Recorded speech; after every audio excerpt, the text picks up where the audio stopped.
सभी सखियों सहेलियों को संगीता श्रीवास्तव और रेणु चतुर्वेदी का नमस्कार। आज रेणु जी सबसे पहले तो अपने श्रोताओं को बधाई दे देते हैं किस बात कि गुरु रविन्द्रनाथ टैगोर जी की जयंती है और इस विषय में हमारे बहुत सारे श्रोताओं ने अपनी जो भी बातें हैं वो लिखी हैं गुरु जी के बारे में। बहुमुखी प्रतिभा के धनी और साहित्य को इतना समृद्ध किया और कह सकते हैं ना कि बहुत सारी कलाएं जो हैं उनके अंदर थी। तो जाहिर है कि यूं कह सकते हैं कि पूरा देश उनको नमन कर रहा है, उन्हें याद कर रहा है और हमारे बहुत सारे साथियों ने उन्हें लिख कर भी भेजा है। कोटि कोटि नमन, ढेर सारी बधाई। तो सभी को ढेर सारी बधाई। जी, और साथ ही आज बात करेंगे कि जब चलते हैं हम लोग सड़क पर ना तो ध्यान जरा देख के चलो। हाँ जी, सड़क पर होना चाहिए। तो दाएं भी और बाएं भी, दाएं भी बाएं क्योंकि हमारे बहुत सारे साथी इस बारे में बड़े उत्सुक हैं कि सड़क पर चलने की बात है या जिंदगी में चलने की बात है। तो वैसे देखा जाए तो सड़क पर चलने जैसा ही जिंदगी में चलना भी है। बिल्कुल, क्योंकि घर और सड़क तो दफ्तर घर सभी जुड़ते हैं सड़क से। बिल्कुल सही बात है। तो देखेंगे कि क्या क्या ध्यान रखना होगा। जी, धारावाहिक चित्रलेखा भी आज सुनवाएंगे अपने श्रोताओं को। हमारे साथियों को इंतजार है और जाहिर है हमें भी इंतजार है। आज इसकी अगली कड़ी हम सुनेंगे। और सखी विशेष का जो दिन है उसमें आज हम बात कर रहे हैं खुशी परमार की। जी, खुशी परमार बहुत छोटी सी उम्र में ही एक अच्छी तैराक कह सकते हैं, डाइवर कह सकते हैं, बन गई थी और इनका ये पैशन भी था रेणु जी। तो पुणे में रहने वाली खुशी परमार 16 साल की उम्र में देश की सबसे छोटी महिला फ्री डाइवर बन गई। 5 साल की उम्र से ही खुशी को तैराकी का शौक था और देखा जाए तो वैसे भी ये खेल ऐतिहासिक रूप से महासागरों और समुद्रों से जुड़ा हुआ है, लेकिन अब अलग अलग जगह में यानी जहाँ भी पानी होता है वहाँ पर ये आयोजित किया जा सकता है। और दूसरा कि ऐसा नहीं है कि वहीं के बच्चे इसमें आगे आए। और भी जगह के बच्चे आ सकते हैं जब इस तरह से चीजें तैयार की जाती हैं, कृत्रिम जिनको कह सकते हैं ना, आर्टिफिशियल तरीके से उनको सारी चीजें मुहैया कराई जाती हैं तो बच्चे आगे आते हैं। अब खुशी की बात करें तो खुशी परमार को स्कूबा स्कूल इंटरनेशनल SSI दुनिया के हाईली रैंक्ड स्कूबा और फ्री डाइविंग सर्टिफिकेशन बॉडीज में एक के तहत बेसिक फ्री डाइवर के रूप में लिया गया और ट्रेनिंग भी इन्होंने ली डाइविंग की। और जब खुशी 14 साल की मात्र थी तभी UK स्थित वर्ल्ड रिकॉर्ड यूनिवर्सिटी से तैराकी, स्कूबा डाइविंग और एरोबिक्स में 7 रिकॉर्ड दर्ज कर लिया हमने नाम। तो इस तरीके की सफलता जो है मिलना बहुत बड़ी बात है ना? बड़ा मुश्किल है जी। तो कहते हैं ना कि आपकी उपलब्धियों के लिए जो है ना उम्र आपकी मोहताज नहीं है। आप आगे बढ़ते रहिए, देखिए उम्र आपके पीछे पीछे भाग के आएगी कि भाई हम बढ़ रहे हैं। जी है कि नहीं जी। और ऐसा ही कुछ हुआ 2018 में जब उन्होंने अंडर वाटर फेडरेशन कप में प्रतिनिधित्व भी किया। अब आप ये देखिए कि इतनी छोटी सी हैं लेकिन प्रतिनिधित्व भी उन्होंने किया। और भविष्य में उनसे पूछा गया तो खुशी कहती हैं कि एक स्कूबा डाइविंग इंस्ट्रक्टर बनना चाहती हैं जी, यानी कि आगे वो सिखाना भी चाहती हैं। बिल्कुल, ये बहुत अच्छी बात है। ऐसे ही हमारे साथी ने इसीलिए लिखकर भेजा है। खुशी परमार तैराकी में ये 14 वर्ष की पुणे की डाइवर है। उम्र बढ़ने के साथ इनसे भारत को कुछ अंतर्राष्ट्रीय मैचों से उम्मीद है। तो जाहिर है क्योंकि अभी बहुत आपके पास उम्र का है सफर अच्छा, तो हम लोग भी उम्मीद करते हैं कि ढेर सारे और भी रिकॉर्ड ये बनाएंगी, अपना नाम रोशन करेंगी, देश का नाम रोशन करेंगी। लेकिन एक बात और है ना कि ये बिना क्या सुरक्षा उसके भी ये डाइव करती हैं। जी जी, वो इन्होंने कुछ इस तरह की प्रैक्टिस कर ली होगी क्योंकि बचपन से ही है। तो ये एक पैशन है इनके लिए। और जब हम लोग कुछ करना चाहते हैं तो फिर ये समझ में नहीं आता कि भाई उसमें कितना खतरा है कितना नहीं है। रेणु जी, बच्चों को डर कहाँ लगता है? बिल्कुल नहीं लगता है। इसीलिए तो ये अब ऐसा कहा जाता है, लोगों का मानना भी है, सुनने में भी आता है, पढ़ने में भी आता है कि ये बिना ऑक्सीजन सिलेंडर के भी तैर लेती हैं काफी मतलब दूरी तक। यानी कि अगर अभ्यास कर लिया जाए तो सब कुछ संभव है जी। तो भाई अभ्यास की बात है। तो देखते हैं कि क्या क्या ये और हासिल करेंगे, अपनी झोली में डालेंगे, देश की झोली में डालेंगे। फिलहाल हम क्या करेंगे, एक गीत सुनते हैं।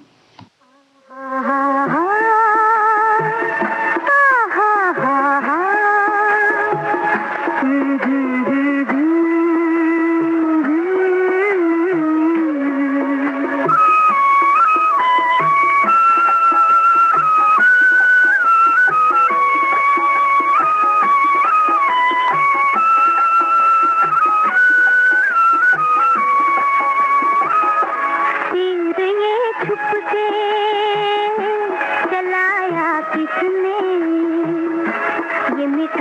जादू जगाया किसने, तीर ये छुप के जलाया किसने, ये मीठा मीठा जादू जगाया किसने, तीर ये छुप के।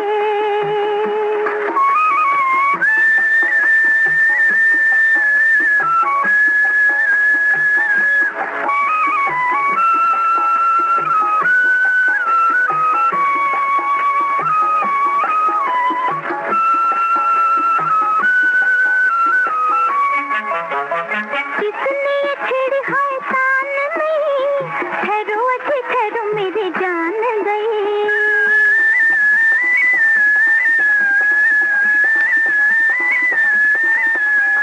किसने ये छेड़ी है तान में, ठहरो अच्छे ठहरो मेरी जान गई। धीरे धीरे हौले हौले नशा ये पिलाया किसने, तीर ये छुप के जलाया किसने, ये मीठा मीठा जादू जगाया किसने, तीर ये छुप के।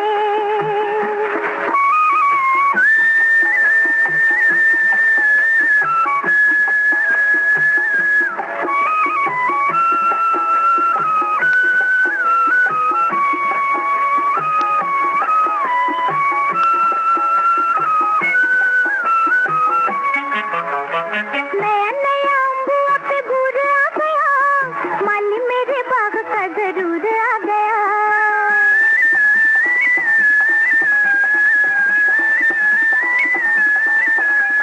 नया नया अम्बुआ पे गुड़ आ गया, माली मेरे बाग का जरूर आ गया। अंग अंग भरा रंग गुल ये खिलाया किसने, तीर ये छुप के जलाया किसने, ये मीठा मीठा जादू जगाया किसने, तीर ये छुप के। और मीठा मीठा जादू तो गुरु रविन्द्रनाथ टैगोर के रविंद्र संगीत में भी है रेणु हाँ, जी। बिल्कुल। बहुत प्यारा सा जादू है। और जो ऐसा दी तोर डाक सुने केउ ना, तबे एकला चलो रे। हाँ हमारे साथी ने लिखकर भेजा है। जी। ये पंक्तियां उसके आगे लिखती हैं कि जनगणमन अधिनायक, राष्ट्रगान के रचयिता, कालजयी रचनाओं के रचनाकार, विश्व भारती विश्वविद्यालय शांति निकेतन के संस्थापक गुरुदेव रविन्द्रनाथ टैगोर को शत शत नमन। बहुत कुछ लिख दिया है ना हाँ मैंने तो। बिल्कुल, बहुत जी। 2 पंक्तियों में बहुत कुछ कह दिया आपने। हाँ, और जो इनकी कविता है वो ये है कि अनजानों से भी करवाया है परिचय मेरा तुमने जाने, कितने आवासों में छाँव मुझे दिलवाया है, दूरस्थों को भी करवाया है, स्वजन समीपस्थ तुमने भाई बनवाए हैं मेरे, अन्यों को जाने कितने। छोड़ पुरातन वास कहीं जब जाता हूँ मैं, क्या जाने क्या होगा सोचा करता हूँ मैं, नूतन बीज पुरातन हो तुम, भूले इसे मैं जाता हूँ, दूरस्थों को भी करवाया है, स्वजन समीपस्थ तुमने। क्या बात है। जीवन और मरण में होगा अखिल भुवन में जब वो भी, जन्म जन्म का परिचित चिन्होगे उन सबको तुम भी, तुम्हें जानने पर न पराया होगा कोई भी, नहीं वर्जना होगी और न भय ही कोई भी। जगते हो तुम मिला सभी को, जगते हो तुम मिला सभी को, ताकि दिखो सब में ही, दूरस्थों को भी करवाया है स्वजन समीपस्थ तुमने। जी। और ये गीतांजलि का एक अंश हम लोगों ने सुनाया। हाँ, पंक्तियां हैं, कुछ पंक्तियां हैं जिसके लिए गुरु रविन्द्रनाथ टैगोर को नोबेल पुरस्कार भी दिया गया जी। और गुरु रविन्द्रनाथ टैगोर के बारे में जैसे हमारे श्रोता लिख भी रहे हैं, इनका जन्म 7 मई 1861 को कोलकाता के जोड़ासा को ठाकुरबाड़ी में हुआ और पिता का नाम देवेंद्र नाथ टैगोर और माता का नाम शारदा देवी था। और सभी जानते हैं कि गुरुदेव साहित्य, गणित, शरीर विज्ञान, भूगोल, संस्कृत, अंग्रेजी, ड्राइंग, खगोल विज्ञान का अच्छा खासा ज्ञान रखते थे। 11 वर्ष की अल्पायु में उन्होंने अपने पिता के साथ देश विदेश और डलहौजी के हिमालयी पर्वतीय स्थलों का दौरा भी किया।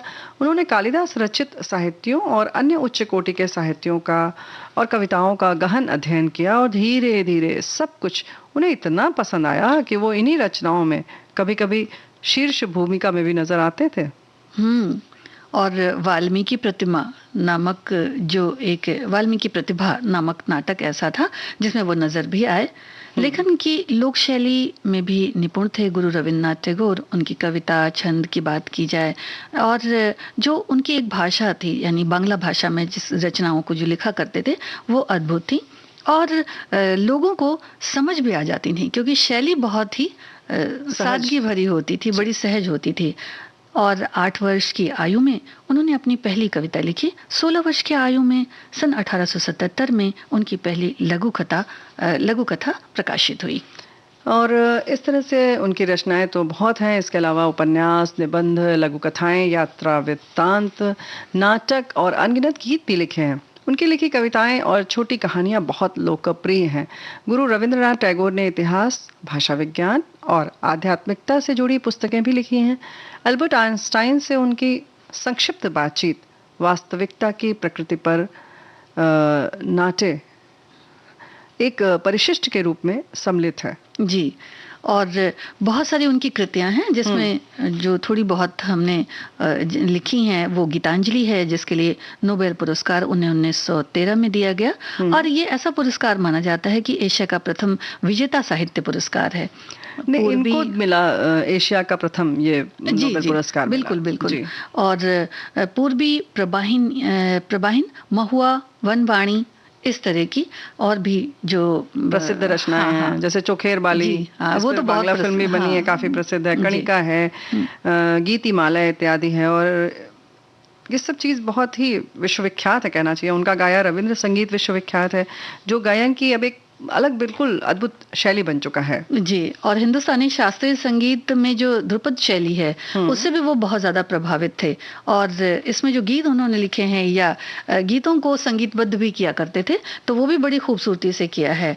और आभास गुरुदेव रविन्द्रनाथ टैगोर की जो राग हैं उनमें भी अलग अलग होता है, अलग अलग तरह से उन्होंने गीत भी गाए हैं। तो कह सकते हैं कि गुरु रविन्द्रनाथ टैगोर एकमात्र ऐसे व्यक्ति हैं जिन्होंने 2 देशों के लिए राष्ट्रगान की रचना की। और जैसा कि हमारे एक श्रोता ने लिखा है कि जनगण मन, और बांग्लादेश के लिए भी उन्होंने आमार सोनार बांग्ला, तो यानी 2 देशों का राष्ट्रगान आपकी रचनाएं हैं। ईश्वर और इंसान के बीच मौजूद आदि संबंध उनकी रचनाओं में विभिन्न रूपों में उभर कर आती हैं। ये हमारे साथी लिखकर भेज रहे हैं। आप ही आगे लिखते हैं कि साहित्य की शायद ही ऐसी कोई विधा है जिसमें उनकी रचना न हो। गान, कविता, उपन्यास, कथा, नाटक, प्रबंध सब इन्होंने लिख डाला है। इनकी सब रचनाएं विश्वविख्यात हैं। उनकी रचनाओं में गीतांजलि, गीताली, गीतिमाल्य, कथाओं, कहानी, शिशु भोलानाथ, कणिका, क्षणिका, खेया आदि प्रमुख है। उन्होंने कई किताबों का अनुवाद अंग्रेजी में किया। अंग्रेजी अनुवाद के बाद उनकी रचनाएं पूरी दुनिया में मशहूर हुई, फैल गईं। जी, और 1915 में उन्हें नाइटहुड भी दिया गया। जॉर्ज 5 ने उन्हें दिया था, जबकि जलियांवाला बाग कांड के बाद ये उपाधि उन्होंने लौटा दी थी अंग्रेज सरकार को विरोध में। जी। तो देखो संगीता, ऐसा करते हैं कि अभी बातें और भी हैं। एक गीत सुनते हुए आगे बढ़े। जी बिल्कुल।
कुछ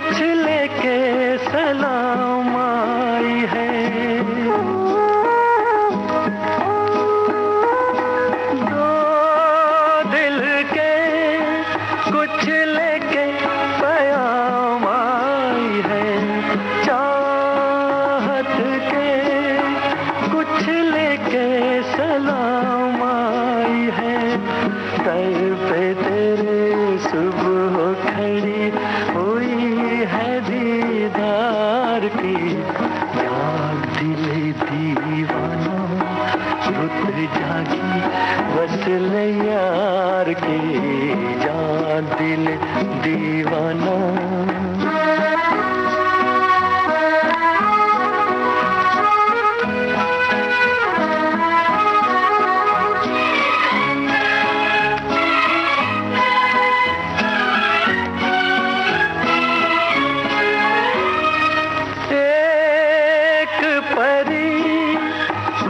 शाद सी नाशाद सी बैठी हुई शबनम में तेरी याद की एक परी कुछ शाद सी नाशाद सी बैठी हुई शबनम में तेरी याद की भीग रही होगी कहीं कली सी गुलजार की जान दिल दीवाना रुत जागी वसल यार की बसी हुई जुल्फ में आई है सबा प्यार की दिल दीवाना।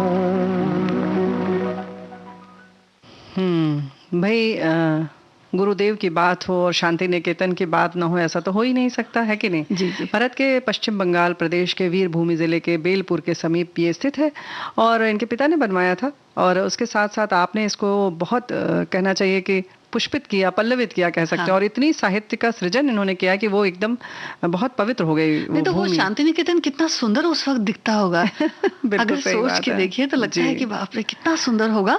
और रेणु जी उसमें बड़ी सुंदर संगीत विद्या भी होती थी, नाटक का मंचन भी होता था, तो बड़ा ही खूबसूरत लगता है। और एक इस तरह से उन्मुक्त वातावरण में स्वच्छंद रहकर कार्य अध्ययन करना, कला को जीना, देखना, प्रकृति के सुरम्य वातावरण में उसका आनंद ही अलग होता है। तब तो फिर और चार चांद लग जाता था जब गुरुजी खुद ही करते थे नाटक में एक पात्र की भूमिका अदा करते थे, तो कितना खूबसूरत लगता होगा। जी बिल्कुल। 1863 में इस आश्रम की स्थापना की गई थी इनके पिता के द्वारा, देवेंद्र नाथ टैगोर जी द्वारा। और बड़ी मतलब आज सुनकर लोगों को आश्चर्य लगेगा, जब सिर्फ 5 छात्र थे, बाद में इसे उनके पुत्र ने, जब गुरुदेव ने इसे और ऐतिहासिक बना दिया, जहां कई हजार बच्चे हर प्रकार की शिक्षा पाते हैं। अब उसमें संगीत भी है। इस विश्वविद्यालय के राष्ट्रीय विश्वविद्यालय का दर्जा प्राप्त है, जो केंद्रीय विश्वविद्यालय है। पहले ब्रह्मा विद्यालय, फिर शांति निकेतन, अब विश्व भारती विश्वविद्यालय के नाम से प्रख्यात है। जी। और गुरुदेव रविन्द्रनाथ टैगोर बाद में थोड़ा अस्वस्थ रहने लगे और एक लंबी बीमारी के बाद 7 अगस्त 1941 को गुरु रविन्द्रनाथ टैगोर हम सबको छोड़कर इस दुनिया से प्रस्थान कर गए। लेकिन अगर कुछ क्या, जो भी आपकी रचना उठाइए दिल तक पहुंच जाती है। ऐसी भाषा, ऐसी शैली और ऐसा विषय कि पूछो मत। ऐसे ही आपकी एक कालजयी रचना है, सभी ऐसी हैं। और इसमें एक है जिसमें कि कहानी है प्रेम का मूल्य। और इसमें देवताओं के गुरु बृहस्पति का वर्णन है। उसमें अपने बेटे को जब कच्छ को वो संसार में भेजते हैं शंकराचार्य के पास कि अमर जीवन का रहस्य मालूम करे, तो कच्छ शिक्षा हासिल करने के लिए स्वर्गलोक जाने के लिए तैयार हो जाते हैं। और उस समय अपने गुरु की पुत्री देवयानी से विदा लेने के लिए आते हैं। मतलब उनकी पूरी शिक्षा पूरी हो चुकी है, अब वो देवयानी के पास आए हैं। उसी प्रसंग में ये संवाद है उस कहानी का, है ना। जी। कच्छ कहते हैं कि और जब मैं 3 बार विपक्षियों के हाथों मारा गया, तो तुम्ही ने अपने पिता को मजबूर किया था कि मुझे दोबारा जीवित करें। मैं इस भलाई को बिल्कुल भुला नहीं सकता। देवयानी। भलाई? यदि तुम उसको भुला दोगे तो मुझे बिल्कुल दुख ना होगा। क्या तुम्हारी स्मृति केवल लाभ पर ही नजर रखती है? यदि यही बात है तो उसका विस्मृत हो जाना ही अच्छा है। रोजाना पाठ के पश्चात शाम के अंधेरे और शून्यता में यदि साधारण हर्ष और प्रसन्नता की लहरें तुम्हारे सिर पर बीती हो, तो उनको स्मरण रखो। उपकार को स्मरण रखने से क्या लाभ? यदि कभी तुम्हारे पास से कोई गुजरा हो जिसके गीत का एक चुभता हुआ टुकड़ा तुम्हारे पाठ में उलझ गया हो, या जिसके हवा में लहराते हुए आंचल ने तुम्हारे ध्यान को पाठ से हटाकर अपनी ओर आकर्षित कर लिया हो, अपनी छुट्टी के समय कभी उसको अवश्य स्मरण कर लेना। परंतु केवल यही, और कुछ नहीं, सौंदर्य और प्रेम का याद न आना ही उचित है। तब कच कहता है, बहुत सी वस्तुएं हैं जो शब्दों द्वारा प्रकट नहीं की जा सकती देवयानी। हाँ हाँ, मैं जानती हूँ। मेरे प्रेम से तुम्हारे हृदय का एक एक अणु छिद चुका है और यही कारण है कि मैं बिना संकोच के इस सच को प्रकट कर रही हूँ कि तुम्हारी सुरक्षा और कम बोलना मुझे पसंद नहीं। तुम्हें मुझसे अलग होना अच्छा नहीं। आराम करो। ख्याति ही खुशी का साधन नहीं। अब तुम मुझे छोड़कर नहीं जा सकते। तुम्हारा रहस्य मुझ पर खुल चुका है। इस तरह से अगर हम पढ़ते रहेंगे तो भाई लगता है कि रोक नहीं पाएंगे अपने आप को, है ना। अब आगे का संवाद भी बड़ा सुंदर है, छोटा सा पढ़ ही देते हैं ना। कच कहता है, नहीं देवयानी नहीं, ऐसा ना कहो, क्योंकि कहीं ना कहीं वो उसे रोक रही है ना। तो कच कहता है, नहीं देवयानी नहीं, ऐसा ना कहो। देवयानी कहती है, क्या कहा? नहीं। मुझसे क्यों मिथ्या बोलते हो? प्रेम की नजर छिपी नहीं रहती। रोजाना तुम्हारे सिर के तनिक से हिलने से, तुम्हारे हाथों के कंपन से तुम्हारा हृदय तुम्हारी इच्छा मुझ पर प्रकट करता है। जिस प्रकार सागर अपनी तरंगों द्वारा काम करता है, उसी प्रकार तुम्हारे हृदय से तुम्हारी भाव भंगिमा द्वारा मुझ तक संदेश पहुंचाया। अचानक मेरी आवाज सुनकर तुम तिलमिला उठते थे।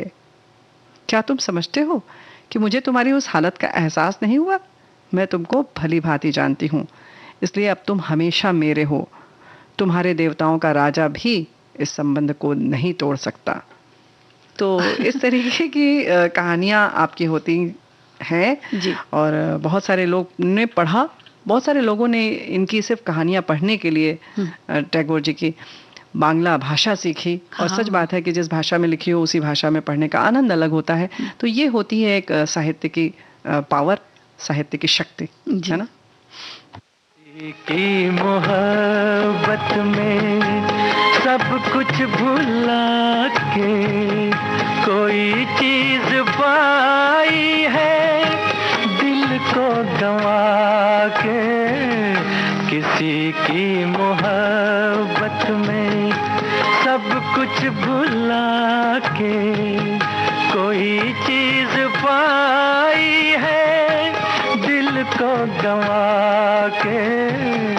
किसी की मोहब्बत में सब कुछ भुला के बड़ी चोट खाई है, दुनिया लुटा के।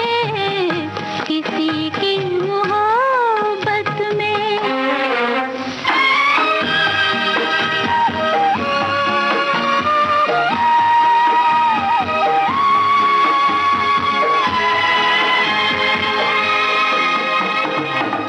बहारों के दिन अब होंगे नजारों की रातें।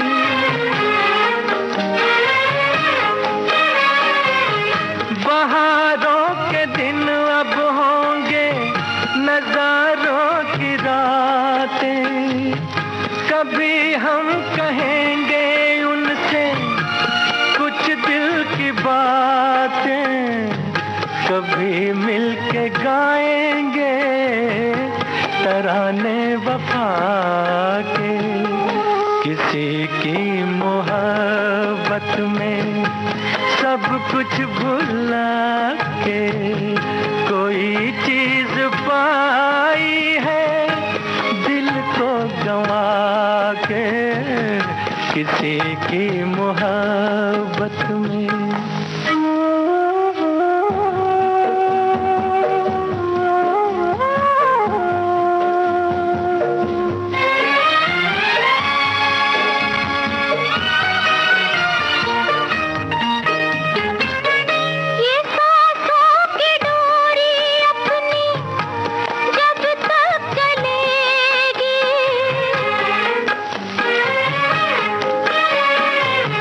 ये सांसों की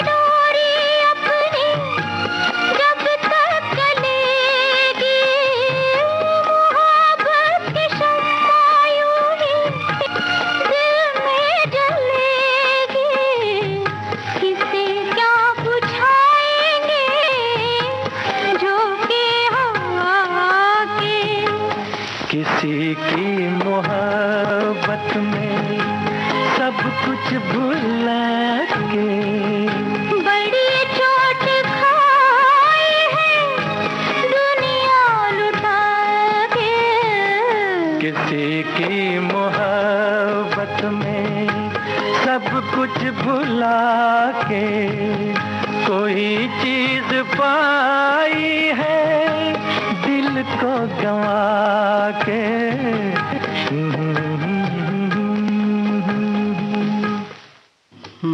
तो भाई जिंदगी हम हाथ पर लेकर चलते हैं इसी सड़क पर। हाँ तो बात तो वही है कि दोनों एक दूसरे से बहुत अच्छी तरह से जुड़े हुए हैं, चाहे वो सड़क हो चाहे हमारी जिंदगी हो। जी, रास्ता फिर भी कभी कभी भटक जाते हैं। हाँ, लेकिन भटकना अलग चीज है, लेकिन वहीं रास्ते में जो उबड़ खाबड़ रास्ते मिलते हैं हमें, या कभी कभी थोड़े पथरीले होते हैं, कभी कभी कोई कांटे चुभ जाते हैं, तो वो भी एक जिंदगी का हिस्सा है। जी जी, है ना। और ऐसा ही हमारी एक श्रोता लिखती, पहले तो लिख रही है कि चित्रलेखा का इंतजार है, तो बिल्कुल सुनवाएंगे, लेकिन एक ब्रेक ले लेंगे, उसके बाद सुनवाएंगे। उससे पहले इनका एक कमेंट पढ़ देते हैं कि जरा देख कर चलो, मुझे लगता है कि चलना ही जिंदगी है। इस राह पर चलते समय पहले देख लिया जाए कि हमने जो राह पकड़ी है वो जा कहाँ रही है। किसी को दुख कष्ट न हो, ऐसे चलें। राह के हम राहियों से भी मेल मिलाप रखें। ये भी देखते चलें कि किसी की सहायता कर सकें तो जरूर करें। राह से कांटे दिखे तो आगे आने वालों के लिए हटा भी दें। मंजिल तक पहुंचना भी है, परंतु रास्ते के सफर के आनंद को लेते हुए। क्या बात है, ऐसा लिखती हैं। बहुत बढ़िया लिखा है जी। आगे हमारे एक और साथी लिखते हैं कि ये सही है कि हम अपनी भविष्य नहीं बदल सकते हैं, लेकिन हम अपनी आदतें तो बदल सकते हैं, और एक दिन यही आदतें हमारा भविष्य बदल सकती हैं। इसलिए जीवन के हर कदम पर यह सोच आवश्यक है कि हमारे द्वारा किए गए कार्य का हम पर प्रतिकूल प्रभाव क्या पड़ रहा है। सोच समझकर लिया गया फैसला सफल जीवन का मूल मंत्र है। तो बात बिल्कुल सही है कि ए भाई जरा सोच के चलो, जरा देख के चलो, है ना, दाएं भी बाएं भी। जी बिल्कुल। और सोचना समझना तो सड़कों पर बहुत ज्यादा पड़ता है जब हम वाहन चलाते हैं। तो यानी कि संगीता ने बिल्कुल स्पष्ट कर दिया कि हम वाहन की बात कर रहे हैं और रास्ते पे चलने की बात कर रहे हैं, लेकिन हमारे साथी राज कपूर जी को याद कर रहे हैं जो उन्होंने गीत में गाया है। और उसके बाद ये लिख रहे हैं कि जीवन की राह में मुश्किलें मिलेंगी ही, इन्हीं मुश्किलों में से हमें नए रास्ते मिलते हैं, उन्हीं रास्तों पर आगे चलें, यही जीवन की राहें हैं। जी। तो बातें बहुत सारी हैं। घर परिवार में जो मुश्किलें आए तो घर के सभी सदस्यों को साथ लेकर चलना चाहिए। जी। और अब ले लेते हैं एक छोटा सा ब्रेक।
रंजी, चलिए हम भी थोड़ा सा खो जाते हैं चित्रलेखा की बातों में।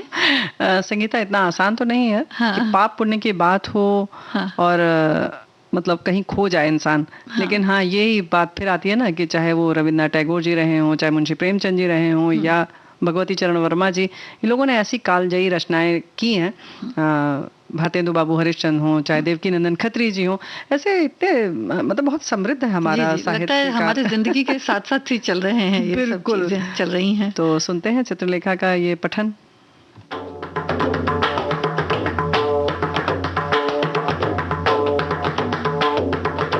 चित्रलेखा।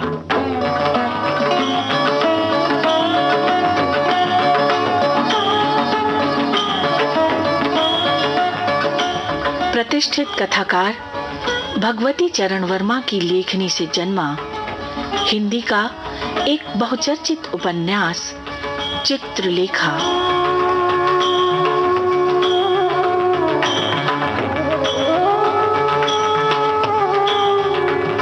पाप और पुण्य की धारा में चिंतन का चक्रवात, चित्रलेखा।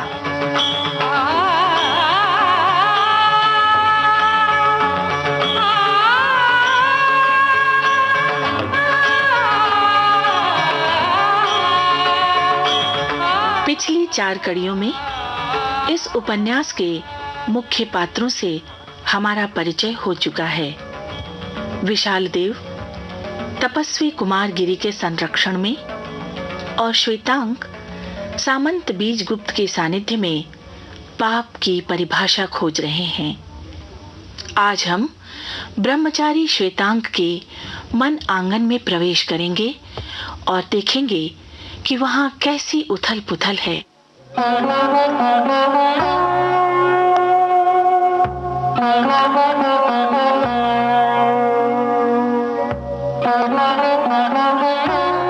प्रायः नित्य ही रात के समय श्वेतांक को चित्रलेखा के साथ उसके भवन तक पहुंचाने जाना पड़ता था। उस समय चित्रलेखा मद से उतावली रहती थी। चित्रलेखा की आंखों की मस्ती श्वेतांक के हृदय में एक प्रकार का कंपन उत्पन्न कर देती थी। स्त्री और मदिरा तेल से भरे दीपक की प्रज्वलित ज्योति थी, जिसके चारों ओर श्वेतांक एक पतंगे की भांति चक्कर काट रहा था। श्वेतांक जिस समय चित्रलेखा की ओर देखता था, एक विचित्र प्रकार के सुख का अनुभव करता था। और वो सुख क्या था? अज्ञात चाह का कंपन। जिस समय चित्रलेखा की अधखुली मस्त आंखें श्वेतांक की आंखों से मिल जाती थीं, उस समय श्वेतांक पागल की भांति झूमने लगता था।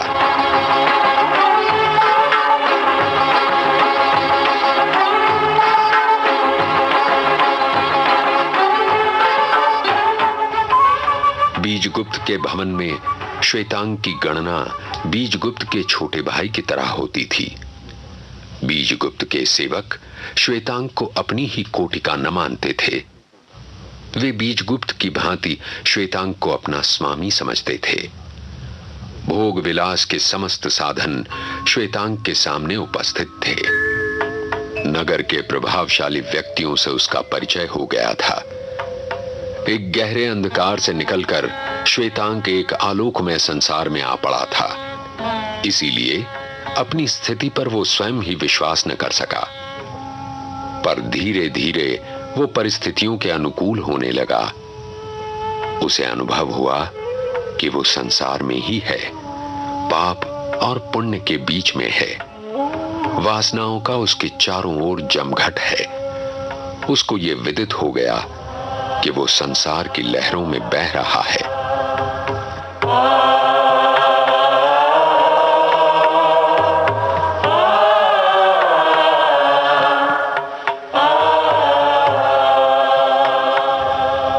उस दिन बीजगुप्त कारणवश बाहर चला गया था।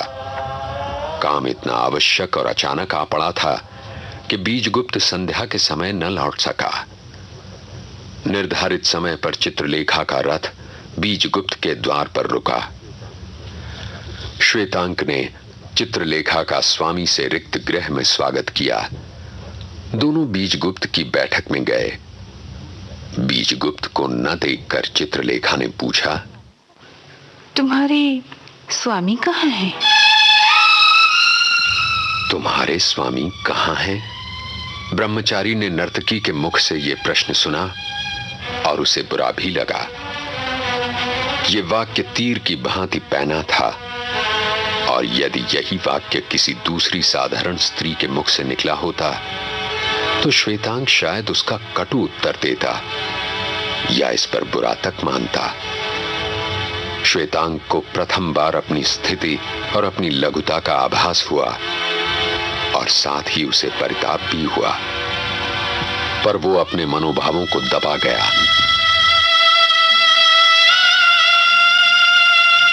देवी, कार्यवश वे कहीं बाहर गए हैं। कब तक उनके आने की संभावना है? आते ही होंगे। श्वेतांक, मुझे प्यास लगी है। श्वेतांक उठ खड़ा हुआ उसे अपनी स्थिति का ज्ञान हो चुका था और उसी के साथ उसको बीजगुप्त के वे शब्द भी याद हो आए थे, चित्रलेखा तुम्हारी स्वामिनी है। अपने हाथ से वो स्वयं ही स्वर्ण पात्र में शीतल जल ले गया। श्वेतांक, तुम निरे बालक हो। देवी, कौन सी भूल हुई है? श्वेतांक, तुम अब भी नहीं समझ सके। पिपासा तृप्त होने की चीज नहीं। आग को पानी की आवश्यकता नहीं होती, उसे घृत की आवश्यकता होती है, जिससे वो और भड़के। जीवन एक अविकल्प पिपासा है, उसे तृप्त करना जीवन का अंत कर देना है। मुझे जल की आवश्यकता नहीं, मुझे मदिरा चाहिए। शायद मुझे पाटलिपुत्र की सर्वसुंदरी स्त्री का शिष्य होना पड़ेगा देवी।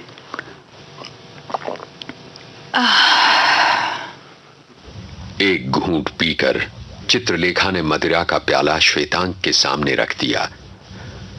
उस समय वो तकिए के सहारे बैठी हुई थी। उसके सिर का वस्त्र खिसक गया था और उसके सिर के बाल अंधकार की भांति काले थे। उन बालों से गुंथी हुई मोतियों की माला प्रकाश की भांति चमक रही थी। कितना सुंदर था उसका वेश। श्वेतांक ने कभी ऐसी अनुपम सुंदरी की कल्पना तक न की थी। चित्रलेखा का यौवन उन्माद का प्रतिबिंब था। उसके अरुण कपोलों पर लाली थी। उसके अधर मंद मुस्कान से भीगे हुए थे। उसकी आंखें हंस रही थीं। श्वेतांक मौन भाव से चित्रलेखा के सौंदर्य को निरख रहा था। देखती हूँ श्वेतांक, तुम मदिरा नहीं पीते। मैंने तुम्हारे सामने मदिरा का पात्र बढ़ा दिया है, पर तुम्हारे हाथ इसे मुंह तक ले जाने का साहस नहीं कर सकते। मैं तुमसे एक प्रश्न पूछूंगी, उसका ठीक ठीक उत्तर देना होगा। तुम ब्रह्मचारी रहे हो और तुम्हारे गुरु ने तुमसे मदिरा पीने का निषेध किया होगा। इसका कारण मैं जानना चाहती हूँ। देवी, संयम जीवन का एक आवश्यक अंग है और मदिरा और संयम में विरोध है। और संयम का लक्ष्य क्या है? सुख और शांति। और जीवन का लक्ष्य? जीवन का लक्ष्य सुख और शांति। यहीं पर तुम भूलते हो नवयुवक। सुख तृप्ति और शांति अकर्मण्यता, पर जीवन अविकल कर्म है, ना बुझने वाली पिपासा है। जीवन हलचल है, परिवर्तन है, और हलचल तथा परिवर्तन में सुख और शांति का कोई स्थान नहीं। चित्रलेखा ने मदिरा का पात्र श्वेतांक के होठों पर लगा दिया। श्वेतांक ने एक बार मदिरा के पात्र को हटा देने को सोचा, पर चित्रलेखा की हंसती हुई आंखों में विचित्र जादू था। वो न तो चित्रलेखा को रोक सका और न अपने ही को। मदिरा उसके गले के नीचे उतर गई।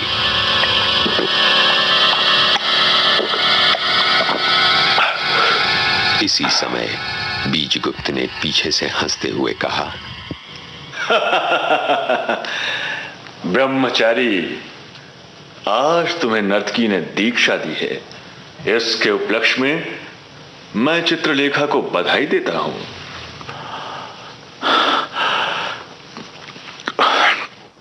श्वेतांक मोह निद्रा से एकाएक चौंक उठा। बीजगुप्त की हंसी ने उसकी भूल का आभास करा दिया। उसने चित्रलेखा की ओर देखा और फिर बीजगुप्त की ओर। इसके बाद उसने मस्तक नीचा कर लिया। बीजगुप्त हंसता हुआ वस्त्र बदलने चला गया। बीजगुप्त के जाने के बाद श्वेतांक ने चित्रलेखा से कहा, देवी, आज तुमने मेरी साधना चूर चूर कर दी। तुमने ये क्यों किया? तुमने मेरे हृदय में एक ज्वाला प्रज्वलित कर दी है। किस लिए? देवी, मेरे जीवन में तुम पवनडर बनकर एकाएक क्यों आ पड़ी?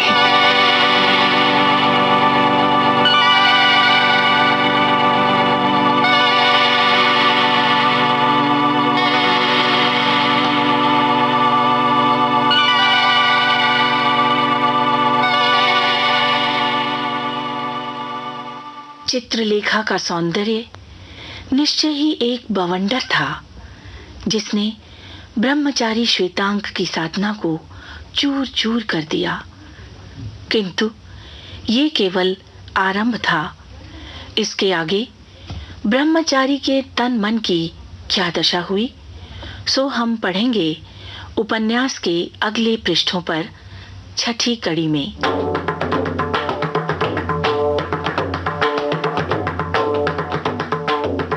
आज की कड़ी में जो पात्र हमारे सामने आए वे थे चित्रलेखा, श्वेतांक और बीजगुप्त, और इन्हें अभिनीत करने वाले कलाकार थे दिशी दुग्गल, अमरकांत और कमल शर्मा। उपन्यास चित्रलेखा के सूत्रधार हरीश भीमाणी।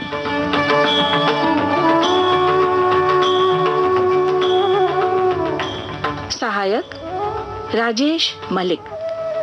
और रेडियो पठन की इस परिकल्पना को साकार कर रहे हैं लोकेंद्र शर्मा और विजय लक्ष्मी छाबड़ा।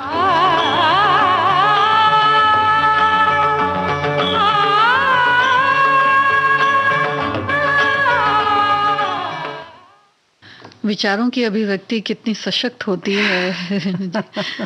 अगर इस तरह के हम लोग नाटक सुनते हैं तो ऐसा लगता है कि भाई किस तरह से लिखा होगा। ऐसा लगता है कि जैसे तन और मन सब इसी में डूब जाते हैं। बिल्कुल सही बात है। बुरी तरह से लेखनी में बड़ी ताकत होती है, बहुत बड़ी ताकत होती है। और जब इस तरह से कहते हैं ना कि संवादों को अदा किया जाए, केवल पठन न किया जाए, तो जाहिर है कि उसमें और ताकत बढ़ जाती है उसकी। जो हम जैसे बोल रहे हैं ना कि बंधे रह गए तो और ज्यादा तेजी से हम बंधे रहते हैं, बहुत सशक्त हो जाती है ऐसा बंधन ना। तो लेकिन फिर भी हमें सजग रहना है, जरा देख के चलना है, तुम्ही ने कहा है ना। तो हमारे बहुत सारे साथी कह रहे हैं कि जरा देख के चलो का क्या मायने हैं, तो वो जरा आप और सोचिए। हम गीत सुनेंगे अभी या चलना शुरू कर दें? नहीं, एक गीत सुन लेते हैं।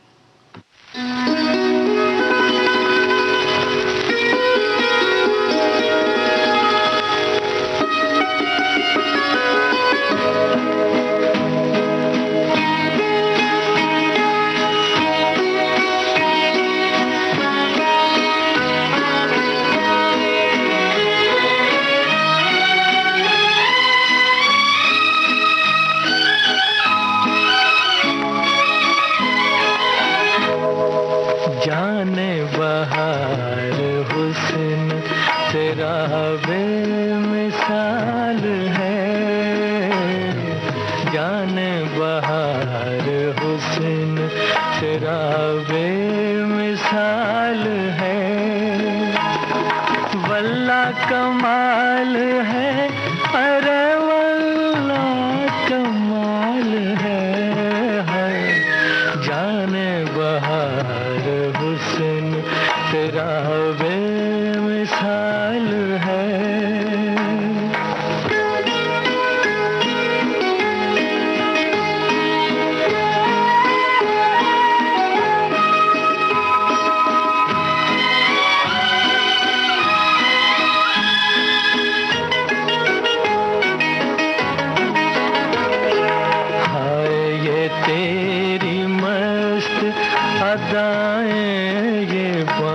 बागपन।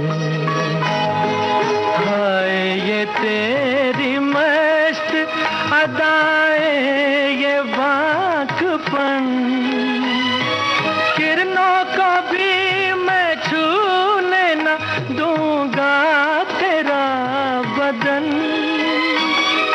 तुझसे नजर मिलाए ये किसकी मजाल है, जाने बहार हुस्न तेरा बेमिसाल है।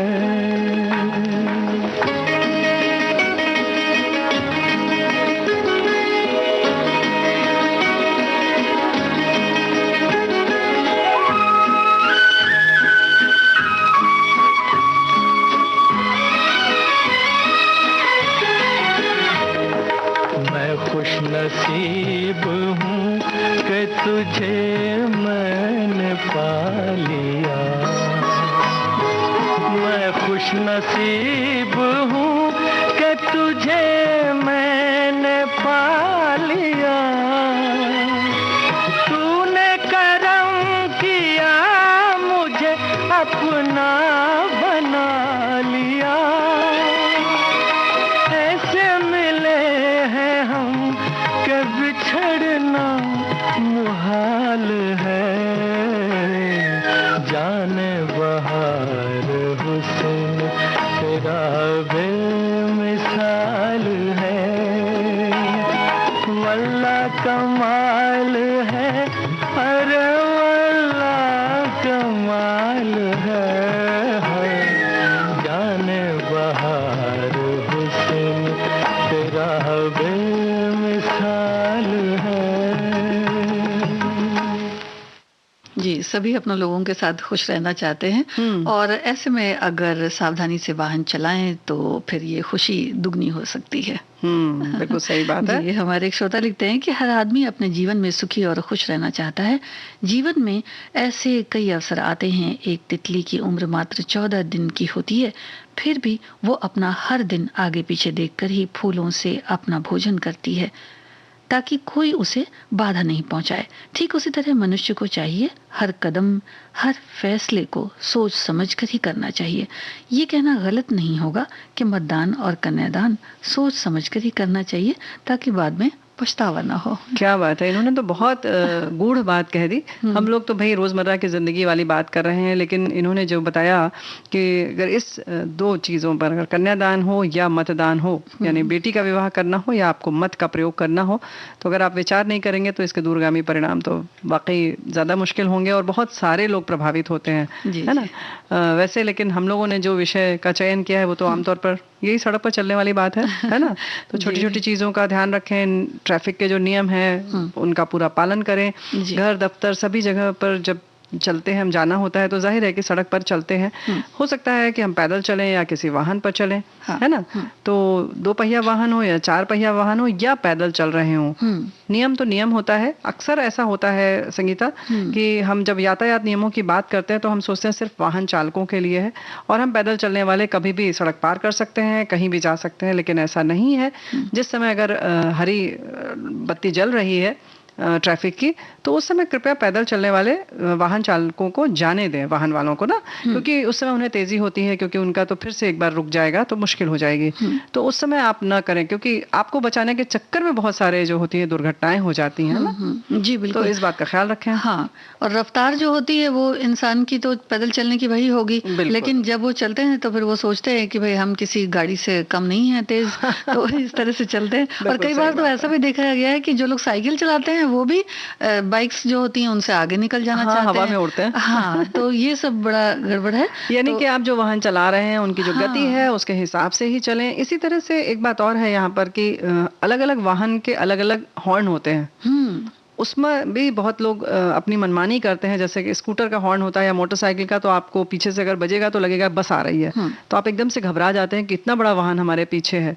तो उनका भी पालन अवश्य करें जी। वो सोचते हैं कि हमें जाते समय ज्यादा जगह मिल जाए, तो छोटे वाले जो वाहन होते हैं उनमें ज्यादा आवाज के लगा लेते हैं, तो ये भी गलत है। और इसी तरह से लाइट्स का भी होता है रेणु जी, कि कुछ जो लाइट्स होती हैं वो जरूरी होती हैं और वो कितनी तेजी से जलेंगी उसकी भी एक मतलब नियम नियत उसका। किया जाता है, बिल्कुल हाँ। नियत है, बिल्कुल। लेकिन बहुत सारी लाइट्स लगवा लेते हैं, जी। बहुत सारी, इतनी सारी लाइट्स लगवा लेते हैं, तो सामने से जो व्यक्ति आता है या जो वाहन वाले आते हैं, चालक आते हैं, वो बहुत बुरी तरह से परेशान मतलब हो जाते हैं, परेशान हो और जाते हैं ऐसे में इतनी भी- सारी लाइट्स, हाँ, क्योंकि उनकी दुर्घटना- गाड़ी में तो इतनी लाइट नहीं है। नहीं हो तो भी अगर सामने से आ रही है तो आपकी आंखों को चकाचौंध कर देती है, और कभी कभी आपको दिखना बंद हो जाता है।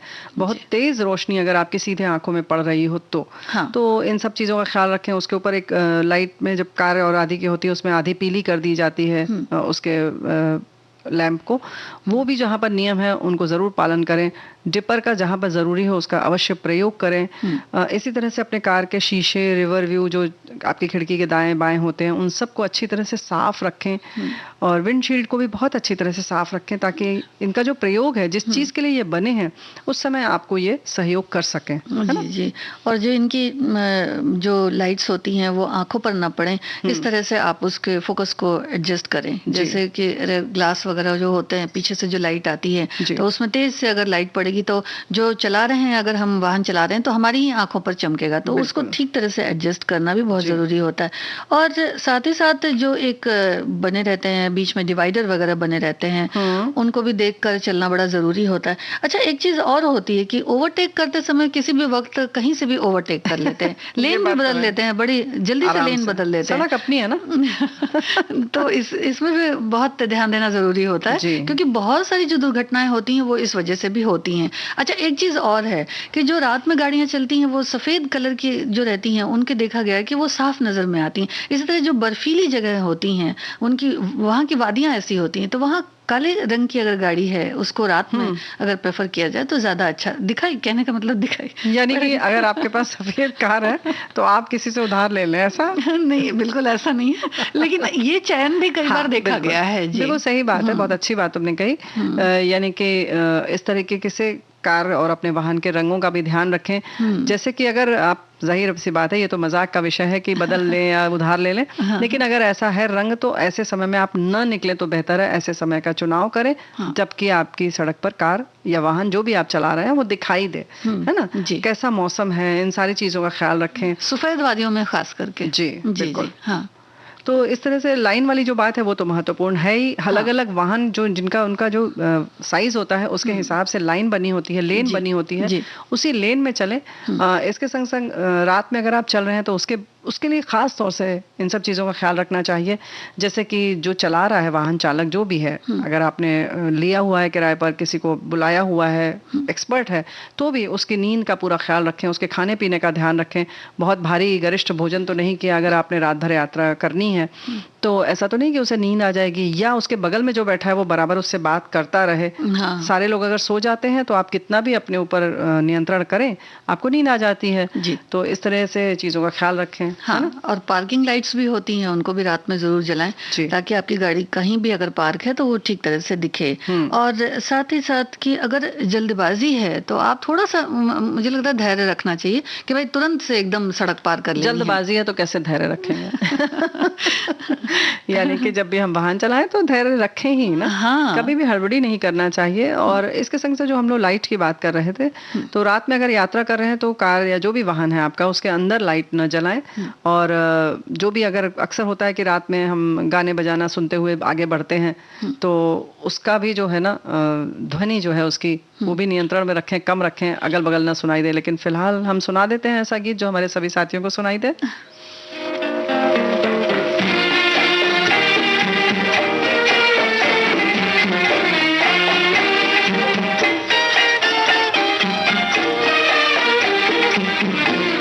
साज दिल छेड़ दे, साज दिल छेड़ दे, क्या हंसी रात है, क्या हंसी रात है।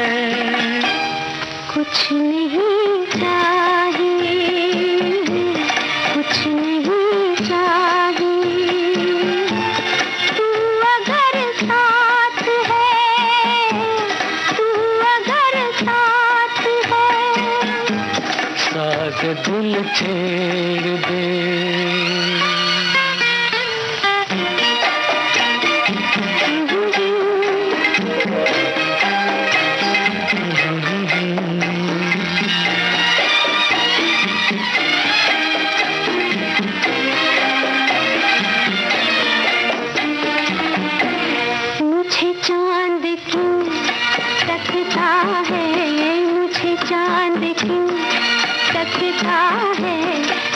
कौन ये लगता है। मुझे शक यही होता है, मुझे शक यही होता है, मेरे चांद से जलता है।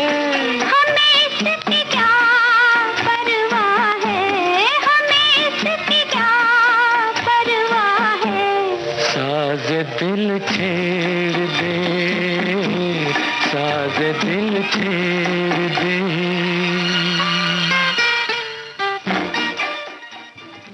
बातें बहुत सारी हैं, ध्यान आपको रखना है, हमें रखना है कि नहीं?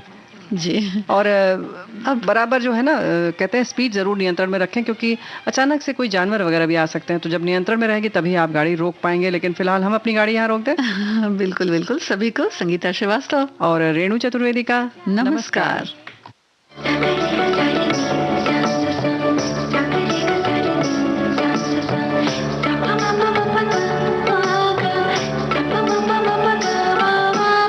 सखी सहेली।